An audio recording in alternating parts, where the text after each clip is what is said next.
পেঁপে নার্সিং পদ্ধতি। আপনি যদি নিজ বাড়িতে পেঁপে নার্সিং করতে চান তাহলে আজকের ভিডিওটি আপনার জন্য বেস্ট একটি ভিডিও। পেঁপে নার্সিং করার জন্য আপনাকে প্রথমে বেছে নিতে হবে বেলে মাটি। আর সেই বেলে মাটিগুলো আপনাকে ভালোভাবে ঘুরু করে নিতে হবে যাতে কোনো প্রকার কণা কণা না থাকে। মাটিগুলো যদি কণা কণা থাকে তাহলে চারাগুলো অঙ্কুরোদ্গম হতে পারে না। চারাগুলো অঙ্কুরোদ্গম হতে এই কণা কণা মাটিগুলো বাধা প্রদান করে। তাই এই মাটিগুলো ভালোভাবে ঘুরু করে চেলে নিতে হবে। ওয়ালাইকুম আসসালাম। ভাই আপনি কেমন আছেন? আলহামদুলিল্লাহ ভালো আছি। আপনি কেমন আছেন? এই তো আলহামদুলিল্লাহ। ভাই আপনার দেখলাম এই যে পেঁপের ছাড়া আহালিগুলো অনেক ভালো করে ফুটছে। ভাই এটা আমার শাহী পেঁপে হুম, হাজাইলাম আমার খেতে লাগাবো শাহি। শাহী পেঁপে। আর ভাই একটা জিনিস লক্ষ্য করলাম, এই চারাগুলো অনেক সুন্দর হয়েছে। আর এইগুলো দেখলাম এই যে লম্বা লম্বা লম্বা লম্বা হয়ে রয়েছে।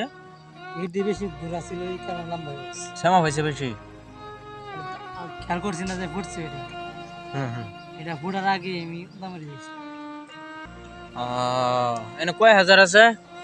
না 4,000 4,000। হ্যাঁ, ওই যে পিছনে এগুলি কি?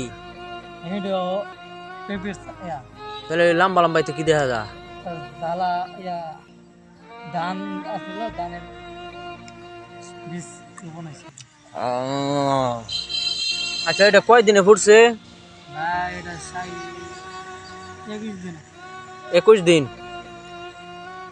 মাশাআল্লাহ মাশাআল্লাহ মাশাআল্লাহ। অতঃপর বেলে মাটিগুলো প্লাস্টিকের প্যাকেটের মধ্যে ভরে নিতে হবে এবং এগুলোতে বীজ রোপণ করে পানি দিয়ে এর উপরে জাগ অথবা ওম দিয়ে রাখতে হবে।